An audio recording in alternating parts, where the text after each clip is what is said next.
Hi, everyone, and thank you for having me here today.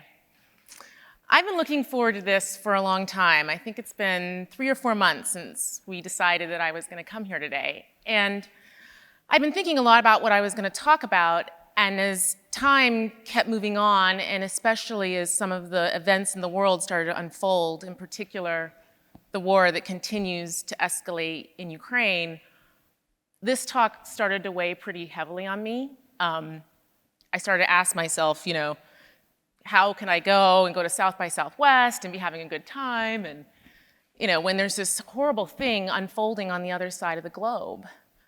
And then I realized that I was just going to change what I had originally planned to talk about, because it's so often that these divisions that we see that push us apart, we see them too often, but that makes it all the more important to come together at amazing events like this and continue to push to unearth how we can actually build a better world together. So, in the spirit of that, I'm going to start by sharing with you a story. So, in 1992, there were these 2 kids, Amar and Ivan. They were the best of friends. They loved playing together. Amar was 6, Ivan 7. And one day their world completely changed. They found themselves hiding in a dark basement. They didn't have electricity, there was no running water, shells were exploding around them. The peaceful world of play that they had had together was completely gone. That's because they lived in Sarajevo, and it was the Bosnian War. But they were kids. They still tried to find ways to play and have fun any way that they could, and their parents, to help them cope with the war, would actually make up games, like if they had to go to the well or collect scraps. And every so often, they would luck out, and the electricity would come back on, and the first thing they would do is run to their friend's house and play the Atari until the electricity went back off again. When the war ended in 1997, Ivan got his very first computer, and the 2 started tinkering around. 30 years later, these 2 friends made their very first game, channeling the experience that they had had. I just want to show you a little bit of that game now. Na na na na na na na na na na.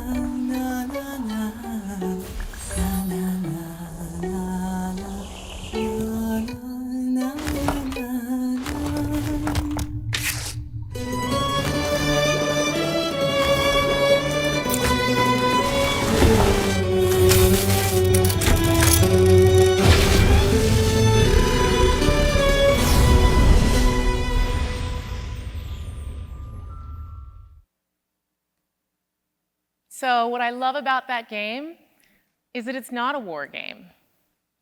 It's a peace game. It's a puzzle game where the world is torn apart, sort of like it sometimes feels like the world is today, and a fairy guides you through the world and you put it back together. You literally build a better world in the game. In life, we all have the power to imagine and dream of a better world. But what I want to talk about today is how we move to dreaming to building, and why I believe gaming has a pivotal role to play for all of us as part of that. At Xbox and at Microsoft, we like to say that gaming is a force for good. And I'll be honest, when I started in gaming, I thought that that was a little bit of a stretch.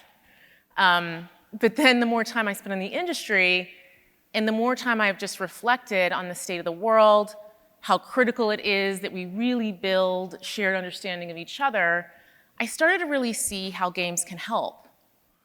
If you think about the way the world was centuries ago, where you just lived in your small town or village, you had contact with people who were largely like yourself, many of whom were probably related to you, there wasn't a need to understand anything beyond your borders.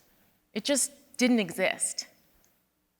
Today, our society is so global that we encounter different perspectives, cultures, types of people with a frequency and a depth that previous generations couldn't even have conceived of. And there's a lot of goodness that comes with that, but there's also more likely to be misunderstandings, tensions.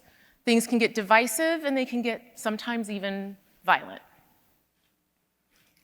And I just think that holds us back. It holds us back as humans, as individuals, and it holds us back as a whole of humanity.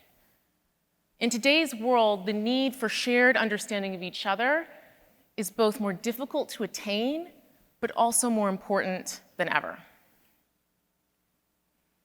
Entertainment, like books and movies and music, they actually help generate more understanding. It's a way that you can experience something that you couldn't necessarily do in person. But games have this interactive nature to them in their storytelling, and they also create social connectivity. So they have a unique power to do something that other forms of entertainment can't. Games today are nothing like the way they were 40 years ago when we played like Pac-Man or Pong. Today, 3 billion people play games around the planet, and they are these vast, beautiful, and vibrant worlds.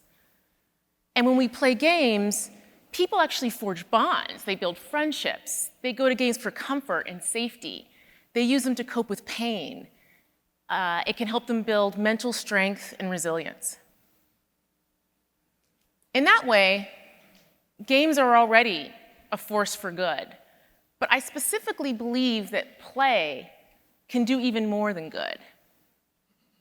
By playing, we can actually care and nurture for ourselves, but we can also develop a deep empathy and understanding of humanity as a whole. And it's the combination of those two things that can really help us build a better world. So, as I was preparing for this talk, I sent out a tweet last week, and I asked my followers on Twitter how games had impacted their lives. I wasn't sure how much response I was going to get. I got over 1,000 people reacting in 48 hours, and the thread is still going if you want to check it out. It's very deeply moving, and I just grabbed a few here to share with you. A veteran who lost his limbs in Afghanistan plays gaming with a rig.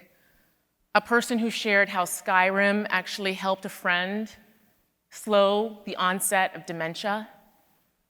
A cancer patient who talked about how Mario gave him the will to fight. A person who played games like Need for Speed to help pull themselves out of the darkness of drug abuse.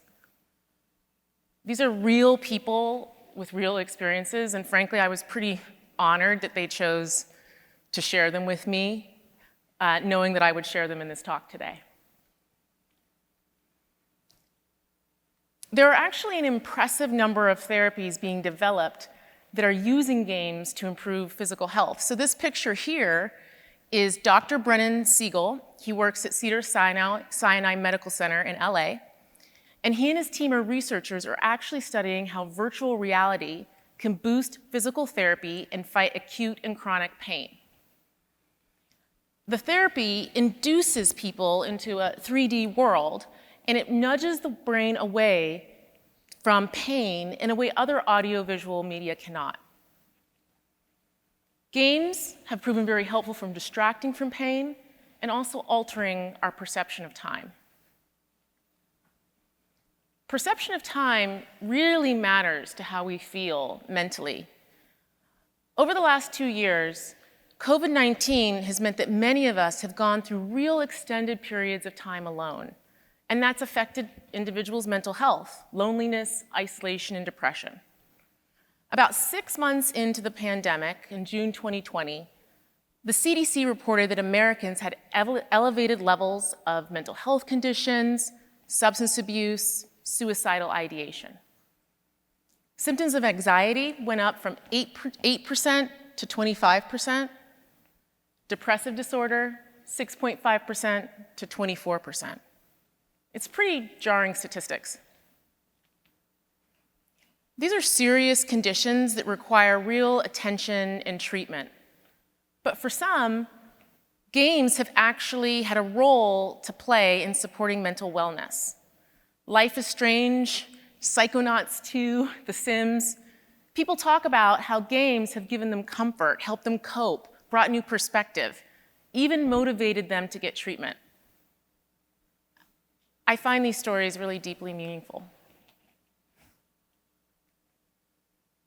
Gaming can also help destigmatize mental wellness and mental health by portraying characters and helping us understand their experience.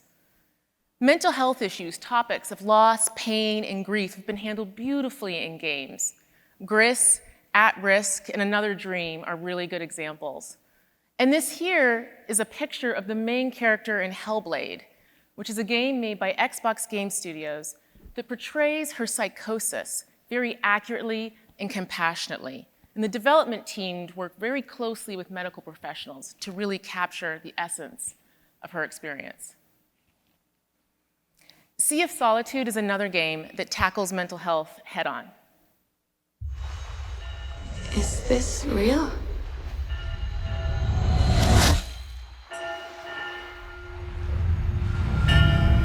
This world that I live in is empty and cold.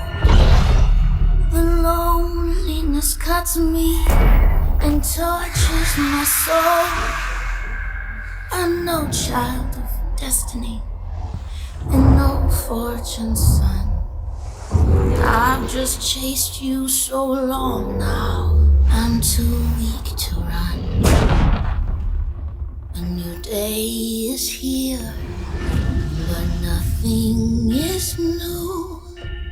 Alone in my room, I tremble for you.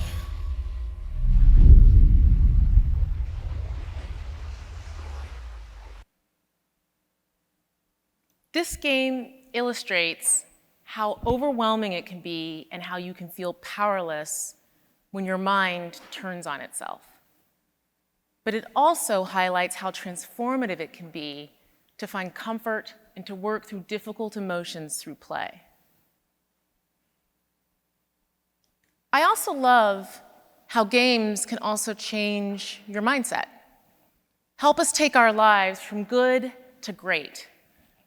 I don't know, has anyone here checked out Elden Ring yet, by any chance? Or heard of Elden Ring? Okay, I see a few hands. Okay, Elden Ring is made by this developer From Software, one of my favorite developers, and they're renowned for making extraordinarily difficult but very rewarding games. So I love this person who shares how Elden Ring, with every failure, was a learning experience, and they wanted to get up and try again. There's a lot of games like that. So Geometry Wars, Street Fighter II, really teach determination. Shadow of Colossus, Bloodborne, people who are talking about how to help them overcome a struggle, and the list goes on and on. I like to say that gaming helps you grow a growth mindset, for lack of a better term, because in gaming, if you make a mistake in a game, like you run out of hearts, or you fall off a cliff, or you die, you know you can just reboot, pick up, and start again. And you can just face an obstacle that seems impossible and try over and over to find the strategy that works. And I love that because it teaches you something about that fundamental nature of life. There are few people whose story encapsulates all these things I've been talking about, physical health, mental health, sort of the will to continue to drive, than the story of Z Yang. When Z was a freshman in college, the day before Halloween, he just had this nosebleed that wouldn't stop. It lasted for 14 hours. And finally that night, because he was choking on his own blood, he goes to the hospital and they discover that his platelet count is just dangerously low. So he ends up spending 2 years in the hospital with doctors trying to figure out what was wrong. 2 years from ages 18 to 20, where he was teetering on the edge of death every day. And during that time, he began to just feel completely lost and hopeless. He felt he had no future and no purpose. He lost contact with friends, and he fell into just this sense of loneliness and despair. I think we all would. But And he talks about this a lot. He says the only thing that gave him comfort was playing video games. He played Final Fantasy, World of Warcraft, League of Legends. And those role-playing games, they helped him regain the will to live.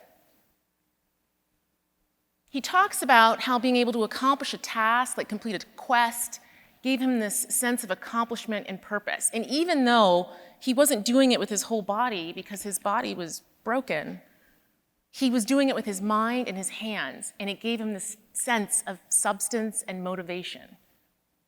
He also developed friendships playing those games, and his online community would actually reach out and check up on him. And actually, while he was playing, he made friends with a medical researcher who put him in touch with leading specialists who were able to help him with his condition. Z credits video games with saving his life. His story is amazing, but what I love the most about it is that we know he's not alone.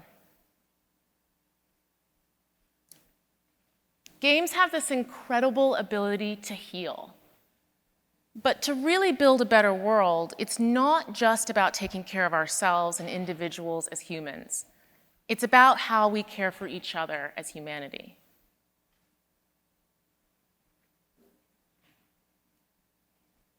To me, it's about empathy. I talk about empathy a lot, but it's actually really three concepts that build on one another. The first is cognitive empathy. Do you actually just understand logically in an analytical way another person's perspective? The second is emotional empathy. Are you actually able to put yourself in that other person's shoes? And the third is compassion. Have you gone from putting yourself in someone else's shoes to actually having an urge to act? Gaming, because of the fundamental nature of its interactivity, takes you through that entire journey of empathy because you are always acting when you're playing a game. A game, in a lot of ways, is one of the most perfect combinations of art and science. There's actually a ton of vector math in games, like a ton of math. And my mathematical brain, when I think about what creates empathy, this equation comes to mind. Empathy really is the combination of proximity, collaboration, and play. Proximity is exposure and access and familiarity with people and ideas that you might not otherwise encounter. Collaboration is about working towards those with a common goal with someone else. And when you bring those two things together, you can really amplify it with the bonding and the joy that comes from play, creating empathy. And I think that's magic.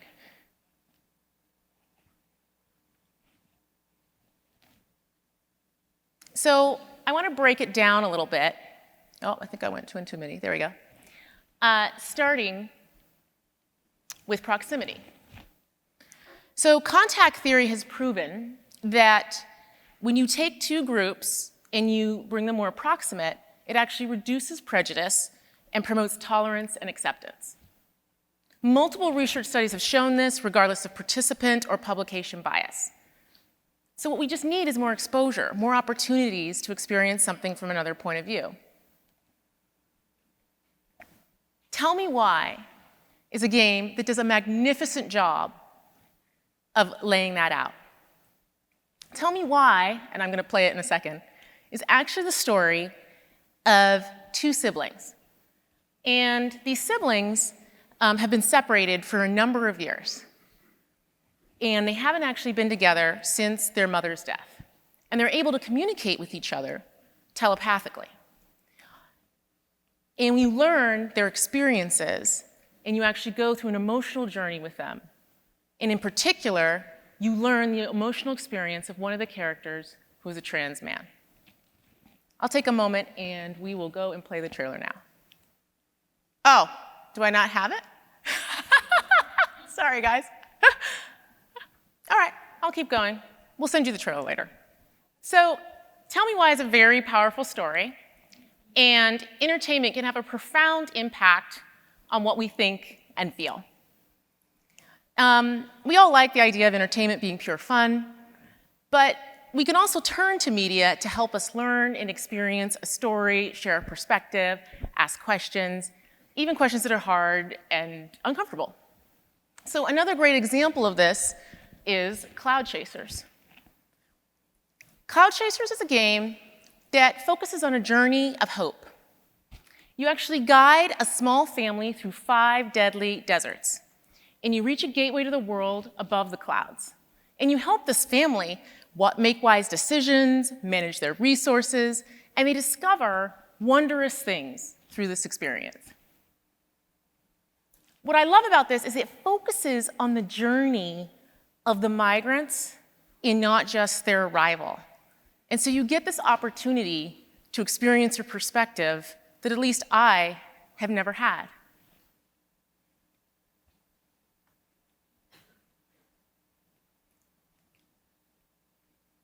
So these are good examples of games where you experience something because of the nature of playing through the game. But online multiplayer games actually go a step further. They allow you to collaborate. Sorry, all my slides are sort of, I apologize.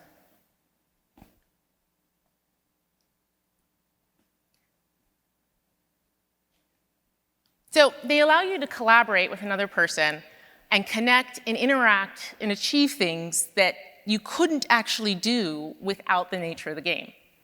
So you can actually connect with people across huge divides, right? And you might not have known that person, you don't speak the same language as them, you don't know their abilities, you don't know their gender, and you can do things and actually accomplish something in a team. And I think it's that type of collaboration, which is exactly the type of thing that we need in the modern world. So I got to experience this on a micro scale in my household during COVID-19. So when COVID started, my kids were young. They were 5 and 8. And I don't know if some of you remember, we live in Seattle. The very first cases of coronavirus actually were discovered in Seattle, and we didn't know anything about it at the time, and so we were completely terrified. And overnight, schools shut down, playdates were canceled, there were no more birthday parties, soccer was gone, and we spent months as a family, the 4 of us, socially isolated in our house. You know, I was really grateful for the roof over our head and our health. And as adults, we had ways to cope. You know, if you could get on a Zoom call or you could call someone, but our kids, it didn't take long for them to get bored and also just really, really lonely. And so like many families, we decided, hey, we're gonna let our kids play more games. It's a safe way to have fun. And soon, they just started playing with their friends online. And so it started, my daughter started playing with friends in the neighborhood. Soon, more and more kids kept joining. It was like 10 kids, and it was 15 kids. Kids that lived on the other side of the city were there. A friend of my daughter's who moved to the East Coast a couple years ago, she started playing. Then someone invited their older cousins, who knew how to play the game better, and they started participating. And then one day my kids run in, my daughter and my son run in together like, Mommy, Mommy, we slayed the Ender Dragon. Like there was a big crew of us and we took it down. And I just thought in that moment, I was like, wow, this is a play date I would have never organized.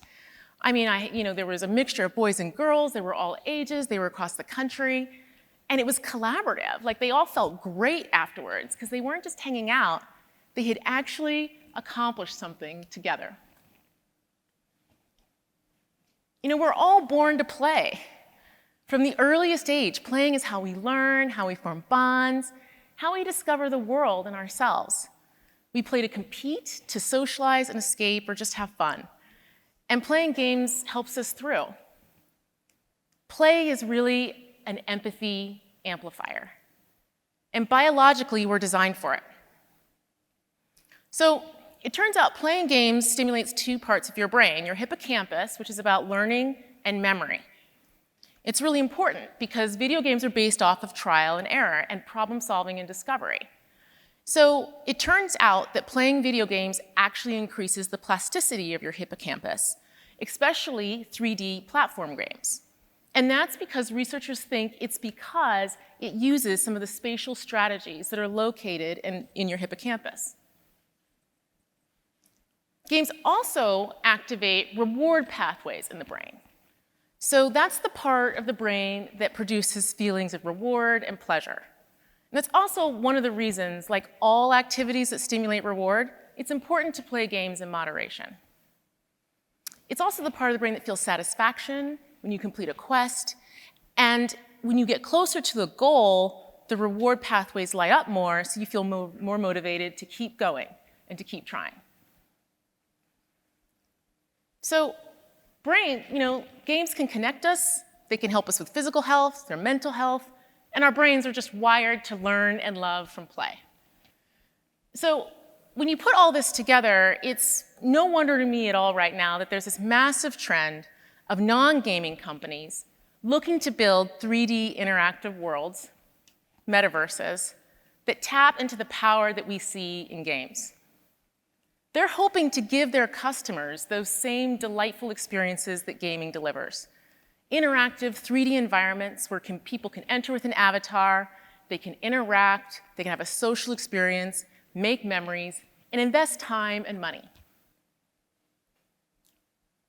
As these metaverses take shape, it also means that every industry has the opportunity to participate in the good that we see in games. Physical, mental wellness, resilience, and shared global understanding and empathy. It also means that we can be supersizing it, from the 3 billion people who play games to all 8 billion people on the planet. But to achieve this, it's not just as simple as building an engaging experience. We have to foster inclusion on a global scale. And this is a lesson and an insight that we take very seriously in the gaming industry and at Xbox. It's critical that it's not just the worlds that we create, but also the creators themselves that represent the full breadth of experiences, cultures, and people on the planet. Because when we have a full diversity of creators, we get a diversity of worlds that represent all of us in the process. We've seen the consequences, which can sometimes actually be quite deadly, of not having full representation amongst creators of technology. To cite a few examples, early versions of smart speakers that couldn't hear female voices because there just weren't women on the team, search engines that produce results that are incorrect or with bias in them, or most recently, blood oximeters that couldn't detect oxygen levels through darker skin. The dangers are enormous, but the opportunity, if we get it right, is limitless.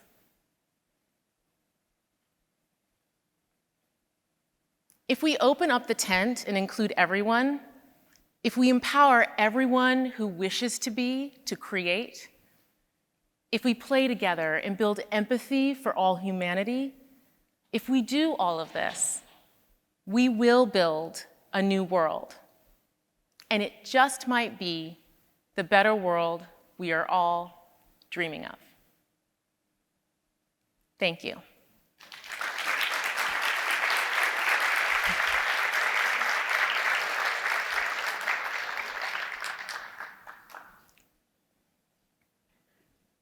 I think we're doing questions now if you guys want.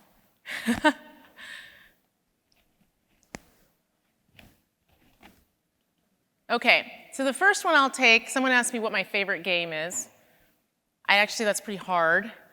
But probably of all time, I spent more time in the GoldenEye game on Nintendo 64. College. I love that game. In particular, 4-player mode was super fun with friends, so that was a good one. There's another one here. What are my thoughts on metaverse? And I talked a little bit about this, but in my view, when I look at the talk about metaverse, what I see is that almost all the elements that sit in a metaverse, 3D worlds, interactivity, social presence, identity, have existed and have been developed in games for years and years, decades. And so I just view this as other companies adopting those elements and bringing them into what they're doing as their industries. And in honesty, it excites me because part of what my team does, which is what we talked about in the introduction, is we help build tools that game developers can use to create these incredible worlds. And so it just opens up more opportunity for those tools and anyone who makes any of these tools across the gaming industry. And so I think that that's a really exciting moment for us because we're going to be able to take all of the incredible learnings that we've had over decades of building it in gaming and extend it more broadly.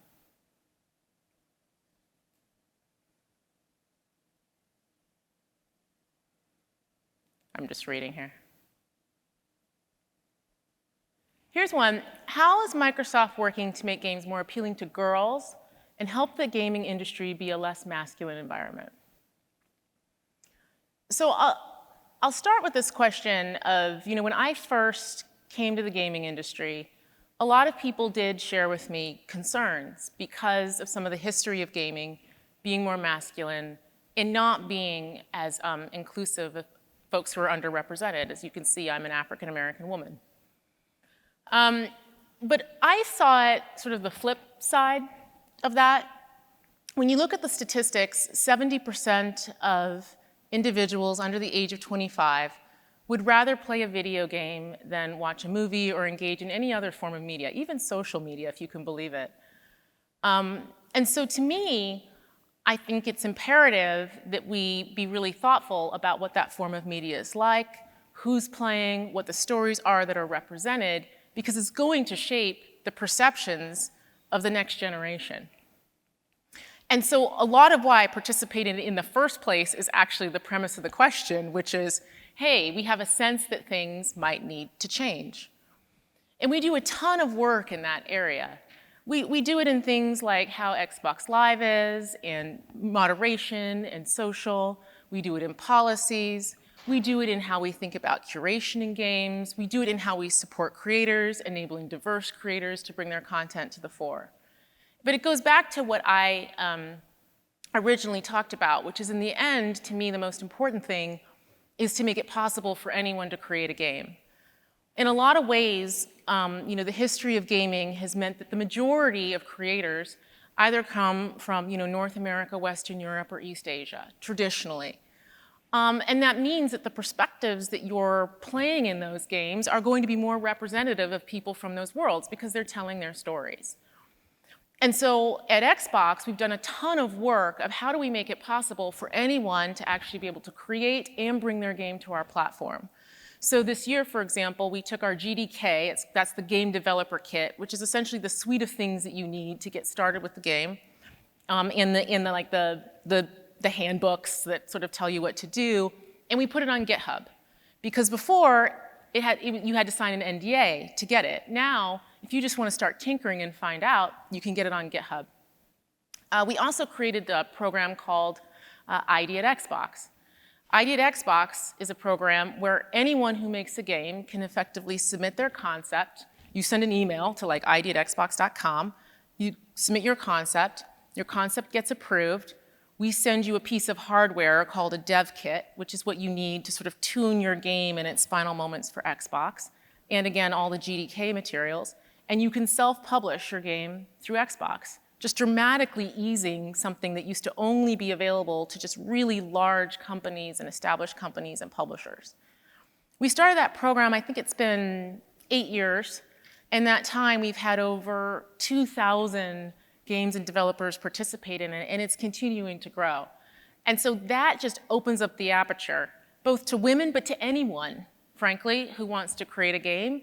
And just incredible, powerful stories have come through that program. Some of the biggest games in the world, by the way, have come through that program. So like Fortnite actually came through that program because they were an indie developer who developed that game.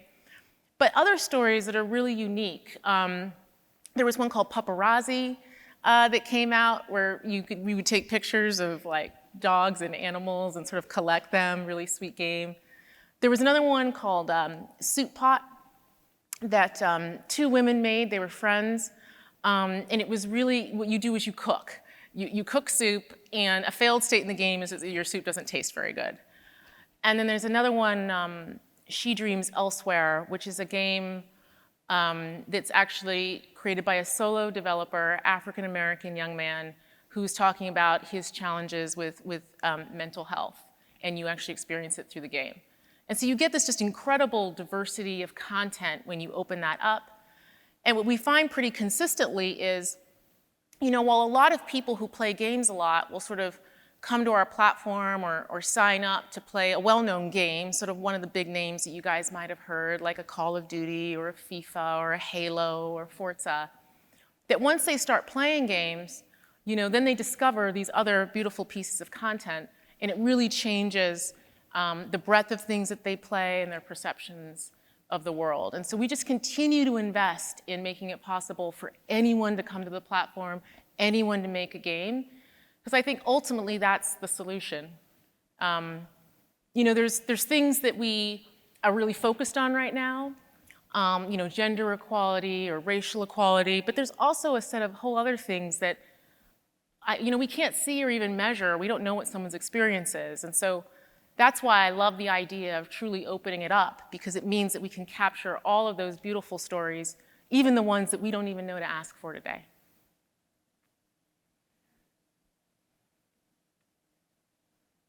Here's another great question. It said, how do you take care of the inclusion of people with disabilities?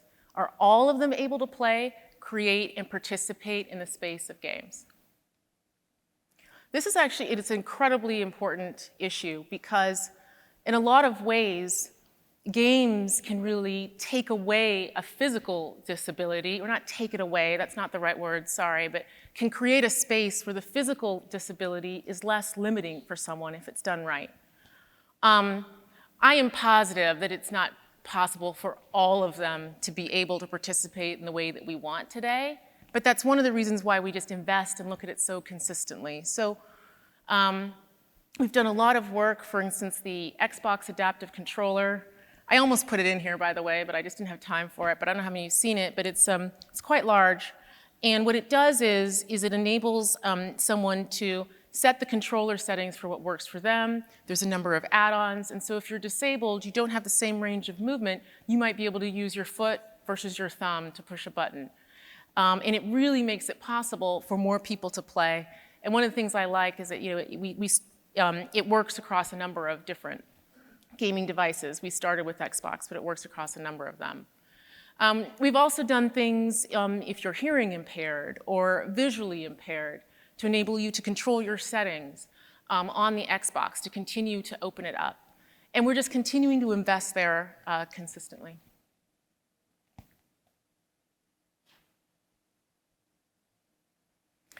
This is a good one. Many adults still see gaming as a waste of time. What more can the gaming industry do to raise awareness on the many positives of gaming? I said this in my talk. I think one of the reasons why people see it as a waste of time is that it's misunderstood. If you think of gaming, sort of how it's displayed in Stranger Things when they go to the arcade, I mean, it's nothing. It's evolved so much since then.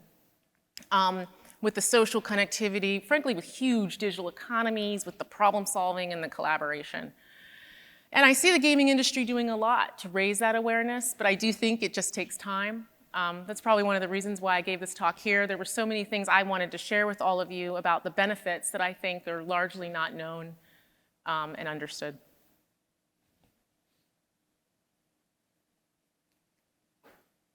Just reading it.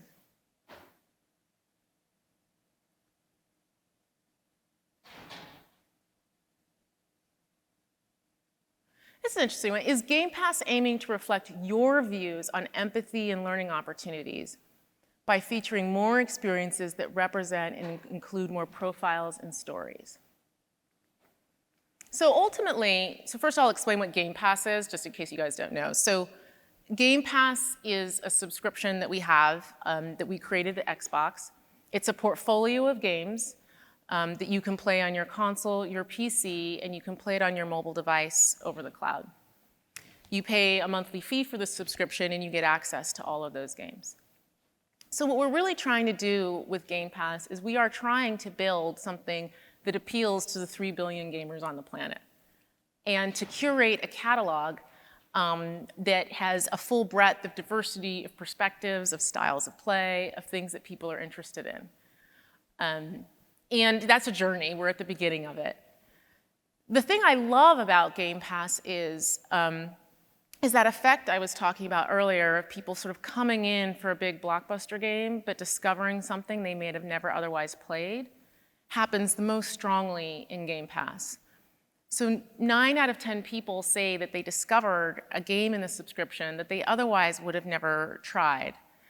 And there's this one story I love to tell. There's this game called Human Fall Flat. It was one of the flagship early games that we put in Game Pass. It's a physics puzzle game.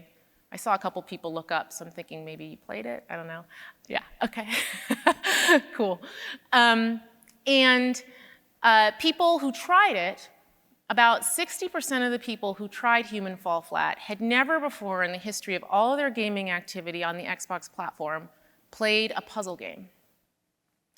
But what was really fascinating about it was 40% of those 60% of people went on, and after they played Human Fall Flat, they bought another puzzle game. So the experience actually changed and widened in the aperture of what they were interested in gaming because they tried it out. And so that's what we want. We want people to actually discover, the tagline we say, your next favorite game, but to actually discover what they really love. And if you have the barrier of having to buy every game for $70, you don't necessarily get to experiment. You don't necessarily get to take those risks and try something you love. And those creators and those developers who create those really unique stories, and Human Fall Flat, sort of a unique one, also don't get discovered. And so the idea of sort of opening up discovery and the ability to try and take a risk and do something new on both sides, both for players and both for the creators who are creating the content, is really powerful.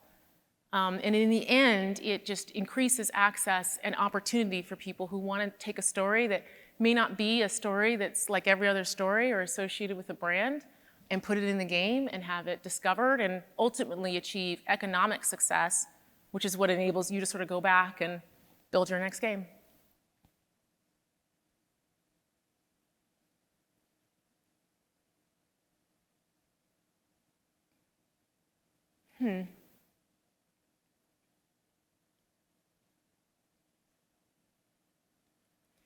Okay, this is just a little bit of a different one. What is your why? Why do you wake up in the morning? Why do you do what you do? What are a few things you do regularly to achieve your goals?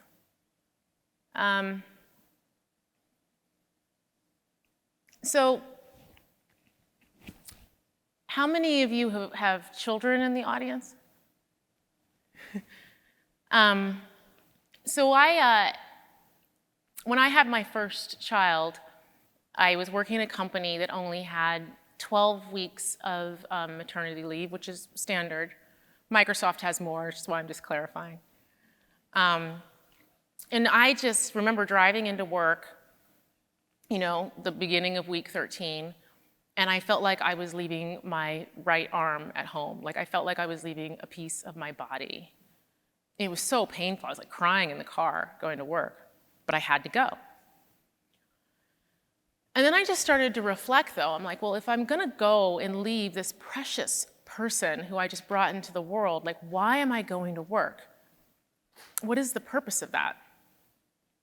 But I realized that for me, personally, that if I didn't go, there wasn't somebody else who looked like me who was going to take my place. There weren't very many women at senior levels at technical companies. And so I concluded that the greatest service that I could personally do, especially given what I'm good at, was to go out in the world and to have impact on the world so that the world that my daughter walked into would be an evolution, it would be building upon, and it would be getting better. And that was really clarifying for me, honestly. Like, once I realized that's why I was doing it, something might happen during the day and so should I say X or should I say Y? And I was like, I'm going to say Y because Y is going to make us move forward. And, and it really helped me, and it helped me get better and more focused on what I do. And I realized later, after I went through a lot of thinking of like, okay, but if I wanted to just say like, what's my purpose on the planet? If I could just put it in like a really short phrase, if I could find words that I would be okay if those were the only words on my tombstone when I left the earth, what would they be? And I decided that they would be, "This is Sarah. She made people feel more included." And I decided that that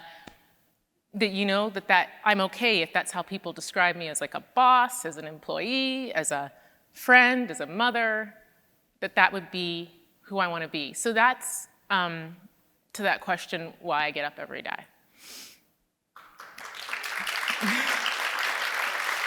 Thank you.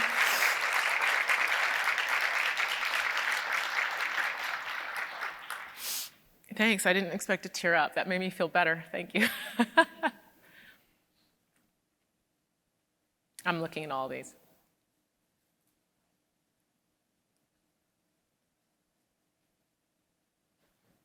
Okay, this is a great one.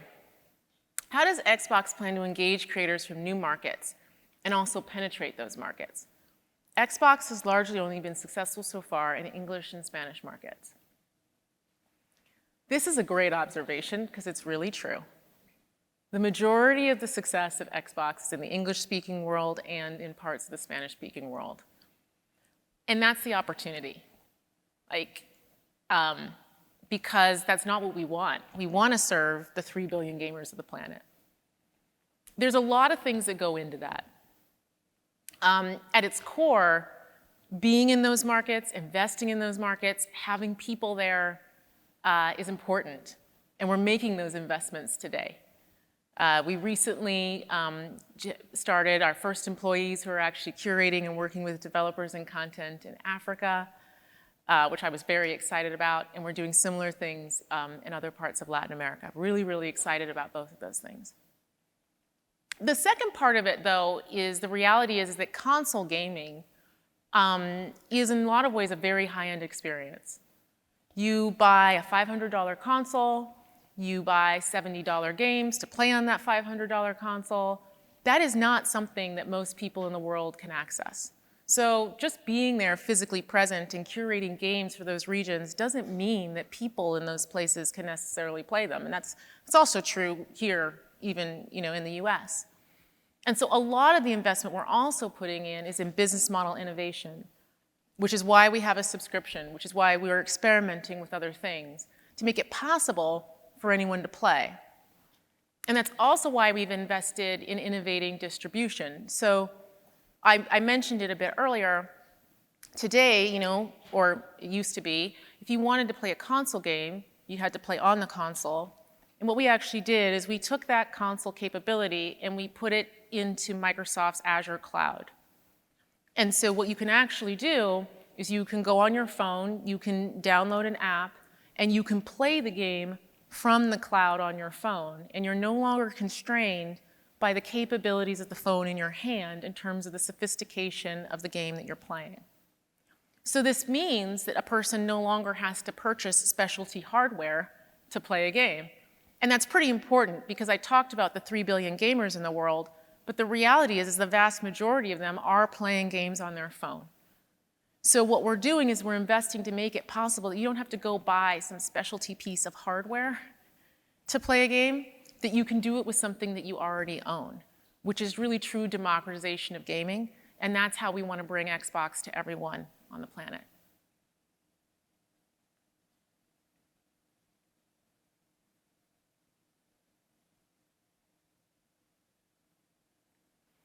This one's gotten a few upvotes.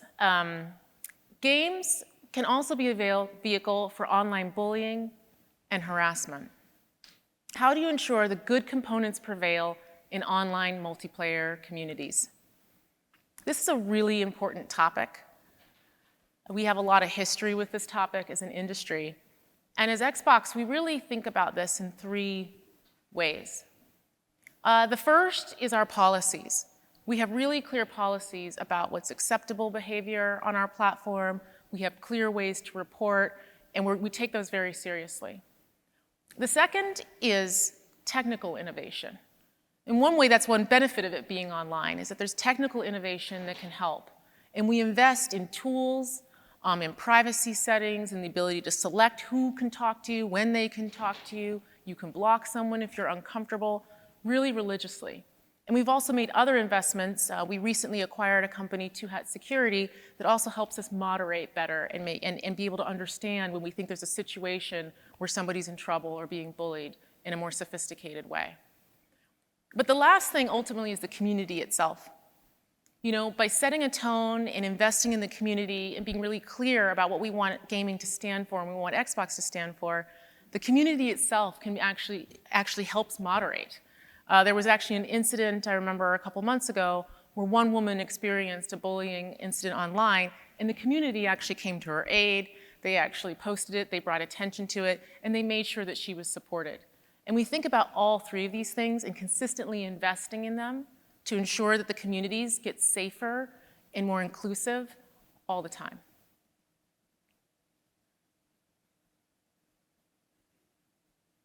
Okay, I like this one. As a parent, how do you manage the amount of gaming for our children where they stay passionate about other activities, sports, art, and music? So gaming, it's all about moderation. Everything's about moderation. We have invested in parental controls that help you as a parent manage this really well.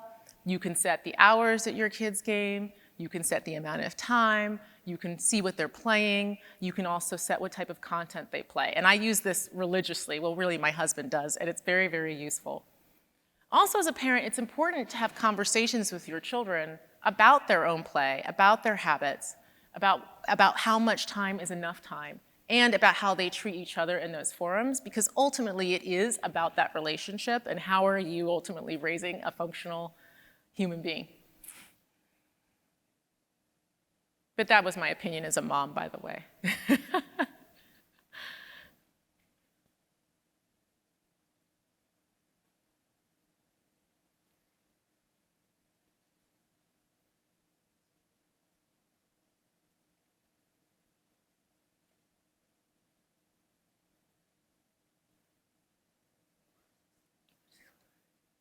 How much of a difference is it when corporations build their 3D spaces for profit and profit only, as opposed to a persistent online gaming spaces? I think we don't know yet. You know, what I'm optimistic about is that we've learned so much in gaming, and that really the developers that are going to be the first relevant developers and have all the skills and capabilities to address the metaverse are going to come from the gaming industry. And so I like to think about it as the opportunity to take that learning. We don't have to actually start from scratch and apply it in those spaces. But I think we have a lot to learn. I think it will be a journey.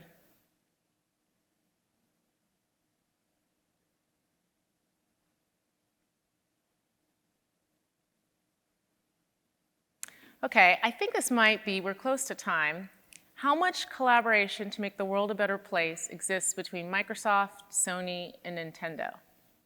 Is there space and opportunity for that to happen? You know, there's absolutely that space. I actually, and they mentioned in the intro, I serve on the board of the ESA. Microsoft, Nintendo, and Sony are represented there.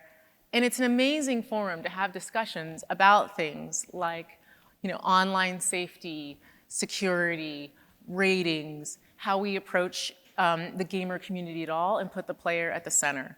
And so already that's actually happening in their industry, and I believe we're going to see more and more of that. Because increasingly what's happening is the device is no longer going to be at the center of a gaming experience. The advent of the cloud, as I was saying, has already made that true. And people are just going to want to play the games they want with the people they want on the devices they want. And so cross-platform play, cross-entitlement, true collaboration across those ecosystems, I see a future where that's going to be possible, and I see more and more collaboration going across the platforms in those ways over time. Okay, here's one last one I want, because this is, thought I was done, but this is good. How is gaming being used in education? Do you have some benchmarks we could look for inspiration? So a benchmark I would look for inspiration is Age of Empires 4. I want to give a special shout out because the leader of the studio on Age of Empires 4 is a really wonderful woman, an incredible mentor to me who just retired, named Shannon Loftus. And that team just did an enormous amount of work to make that game historically relevant. It's actually used in curriculum in schools. And it's just another way for kids to maybe get into something, learn something that they may not have wanted to get in a book. They can get it in a game. And it has these beautiful interstitials, these moments where they actually show you a piece of history and really break down and explain it. And so I take a lot of inspiration from what we've seen in Age of Empires. All right, thank you very much, everyone. I really appreciate it.